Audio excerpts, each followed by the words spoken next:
الذين آمنوا وتطمئن قلوبهم بذكر الله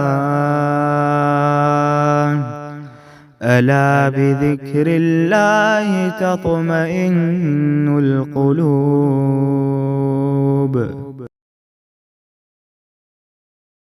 آگے آگے 27 سے 30 جہنم کے کچھ مناظر، بڑے شدید مناظر ہیں کیونکہ ریالٹی ہے، اس پہ کسی کو کوئی مفر نہیں۔ والذین کسبوا السیئات جزاء سیئۃ بمثلھا، اور جن لوگوں نے برے کام کیے ان کی ابدی سزا اس کے برابر ملے گی، اور ان پر ذلت چھائے گی، ان کو اللہ تعالیٰ سے کوئی نہ بچا سکے گا۔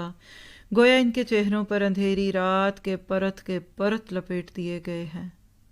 سوچیے، جس رات میں نہ چاند ہو نہ ستارے ہوں۔ توا آتا ہے میرے ذہن میں اس آیت کو پڑھ کے، بلیک، ریگریٹ، غم، ڈپریشن، اندھیروں پہ اندھیرے، کیا کر کے آگے اتنی بڑی حقیقت کو بھولی ہوئی تھی۔ آج بھی دنیا میں کبھی نقصان ہونا تو بندے کے اوپر یہ ریگریٹ آتا ہے، چہرہ اتر جاتا ہے، ساری زندگی تو ضائع کر کے آگے، اور جینے کی راہ تو آگے تھی، اور یہاں تو اندھیروں کے اندھیرے ہیں۔ یہ لوگ دوزخ میں رہنے والے ہیں اور وہ اس میں ہمیشہ رہیں گے۔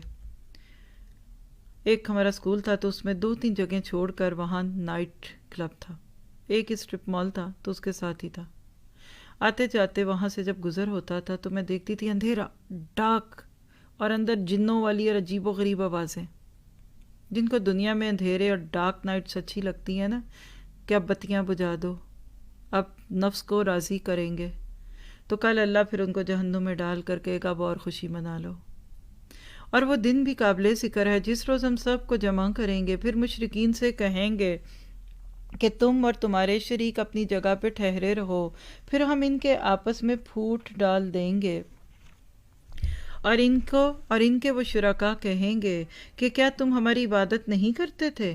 سو ہمارے تمہارے درمیان اللہ کافی ہے گواہ کے طور پر کہ تو ہم کو تمہاری عبادت کی خبر نہ تھی۔